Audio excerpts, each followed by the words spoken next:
มาเร็วมาเร็วมาเร็วมาเร็วเร็วเร็วเร็วว้ารายการนี้อาจมีภาพเสียงหรือเนื้อหาความรุนแรงพฤติกรรมคำหยาบคายอาจไม่เหมาะกับเด็กและเยาวชนผู้ชมที่มีอายุน้อยกว่า18 ปีควรรับคำแนะนำจากผู้ใหญ่ที่มีสติครับสวัสดีครับวันนี้ก็อยู่กับตะตึงนะครับกลับมาอีกครั้งกับเกมผีนะครับวันนี้เกมผีนี้ก็จะเป็นแบบเหมือนตอนเปิดคลิปเลยนะครับเดี๋ยวผมขออธิบายว่ามันจะเป็นแบบให้วิ่งข้ามห้องไปเรื่อยนะมันจะมีผีตัวดำๆวิ่งไล่พวกเรานะจะเป็นไรไม่รู้ครับไปเริ่มเลยเล่นมาเลยคุณต้องวิ่งไปให้เร็วที่สุดในโลกเด้อถ้าบ่นั่นคุณสิตายมานี่ด้านแรกครับท่านผู้ชมมีหยังอยู่บ่นี่บ่มีหยังไปเดินหน้าไปเดินช้าว่ะตอนนี้อะไรวะนี่วิ่งเร็วครับผู้ชมข้างหลังไม่มีอะไรนะผมว่าเดี๋ยวผมส่องดูก่อนนะจะนี่ไม่มีฝั่งนี้ไม่มีฝั่งนี้ล่ะผมหยอกเล่นนะผมหยอกเล่นนะครับเอามาขวัญมาขอโทษอะไรคือมีหูบาดนี่ปักว่ายมันกุดกระปูบ่เลยอะไรหูนี่ก็มีบาดนี่ลายหูพุ่นมากระปูลายโตบ่เลยอะไรโดดลงได้อยู่บ่นี่มันจะเห็นกระปูนะโอ้ยตายสำคัญมึงไม่ลายได้นี่ชมไปอย่างหัวมันเนาะไปต่อไปด่าน2ผ่านไปด่าน3มันนี่ปักเป็นอันนี้วะฝั่งนี้ไม่มีอะไรครับไปดูตรงนั้นเนาะเดี๋ยวได้เห่มันจะบอกมาอย่าเด้อบ่มีด่าน3ก็บ่มีอย่างอีกเช่นเคยครับไปด่าน4มามันขึ้นวาลันเหมือนผู้ชมว้ายมันมาแล้วอุ้ยโอ้ยเล่นจะสว่างมันใส่หันเป็นคนคิงลูกเลยได้บาทเนี่ยเอาต่อไปมาฟ้าเล่นบาทนี่ฟ้าเล่นไปร้อยสาวเร็วมาเลยบอกบังนุ๊กมาเลยบอกว้ายตายเลยไม่ไปเร็วบ่ต้องหันมาเบิ้งบาทนี่ไปเร็วโอ้บริหารไปเบิ่งหน้าก็ได้บ่ได้เนาะต่อไปมาวันนี้ก็ยังมีอีกวันนี้เล่นเร็วมันมาแล้วเร็วไปเฮ้ยมีน้ำมาดิชมโอ้ยจิบเบิ่งน้ำก็บ่ได้เนาะบ่เคยเห็นก็ได้สิเบิ่งน้ำจังหน่อยใส่ไปเลยบัดนี้บ่ต้องเบิ่งหัวมันแล้วล่ะเล่นจะได้ก็ต้องเล่นไปก่อนล่ะต่อดีเล่นซ้ายจะได้ก็เล่นเร็วเท่านั้นล่ะไปเร็วไปโอ้ยย่างมาต่ำเลยเนาะอยู่หัวมาตานี้ผมขอ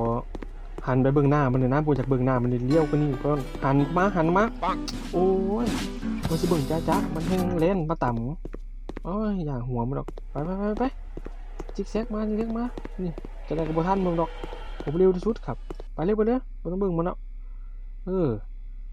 ต่อไปไปโอ้หัวใจผมเต้นตึบชมเหมือนมึงเหวอนะไปเร็วๆยาวเลยเฮ้ยน้ำท่วม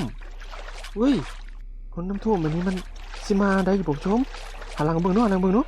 าได้เข้าโอ้ฆ่าอีกละฆ่าผมอีกละครั้งนี้ผมสิบ่ไปใส่ผมสิยืนมื้อนี้ล่ะนี่มันสิมาอยู่บ่นี่เบิ่งเนาะมาอยู่บ่โอ้มันก็มาได้ไปตรงนี้สายมาลองใหม่หนูสายมามึงหนูสวดมนต์ไปท่าเลยนี่ A few moments later มาอย่าหาหัวมันออกไปเลยครับผู้ชมไม่ต้องสนใจมันว้ายแต่ได้มันก็ตามจองเวรผมนี่แหละผมว่าเล่นเลยแบบนี้เล่นน้ำจะท่วมกันเลยผมสงสัยว่าน้ำมันจะสูงขึ้นเรื่อยๆนะผมว่านะใช่ไหมถามใครวะเนี่ยบ้าหรือเปล่าเฮ้ยน้ำแห้งเลยท่านผู้ชมมีไฟสว่างด้วยตรงนี้น่ะเจ๋งเลยแจ๋วเลยท่านผู้ชมมาต่อไปน้ำท่วมเมื่อกี้มันยังแห้งอยู่ท่วมได้นี่ไม่ตามมาบนนู้นหันไปบนนู้นโอ้ย อาลีครับอาลีครับจองเวรผมอยู่เนี่ยบ่ได้ไปตรงมันนี่ฮะแต่อันนี้ก็ผมก็สงสัยแล้วมันตอนไหนมันสิฮอดเส้นชัยอีกเทื่อนี่ฮอดได้บ่นี่หวยเพิ่นวนวังเก่าบัดนี้เอ้า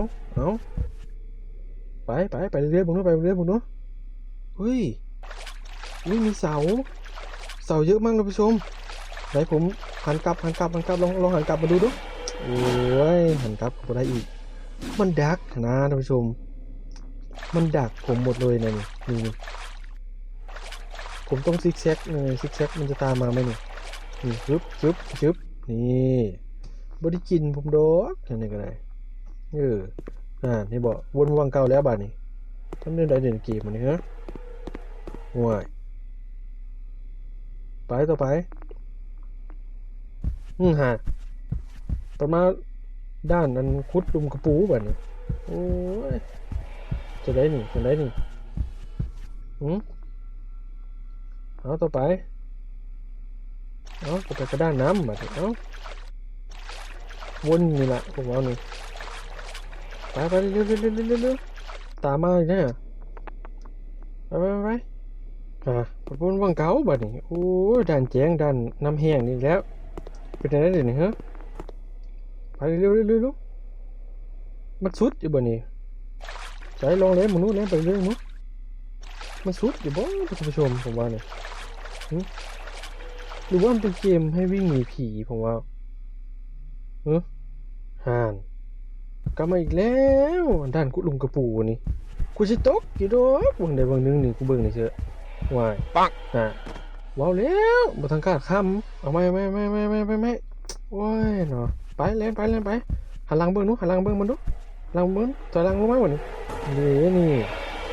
ตกหลุมคุดกระปูเฮ้ยไปอย่าตกเด้อบัดนี้เด้ออย่าตกเด้อรอบสุดท้ายแล้วนี่รอบสุดท้ายเด้อตกอย่าเล่นอีกได้บัดนี้บ่เล่นได้โอ้ยกลับมาด่าน1คือเก่าบัดนี้ว้ายสิบ่ได้เซาเล่นซะบ่ได้นี่บ่ชนะจักเทื่อได้นี่ผมว่าสิไปต่อหรือพ่อสำนี้ครับพ่อสำนี้แหละผมว่าเออเกมผีนี่ก็สนุกอยู่นะครับแต่ผมไม่รู้นะครับว่าฉากจบมันจะเป็นนะครับทุกคนหาลองโหลดไปเล่นดูเด้อแล้วก็มาบอกผมนะครับในใต้คอมเมนต์เด้อว่าฉากจบมันเป็นยังไงนะครับสำหรับวันนี้ผมขอลาไปก่อนครับบ๊ายบาย Doctor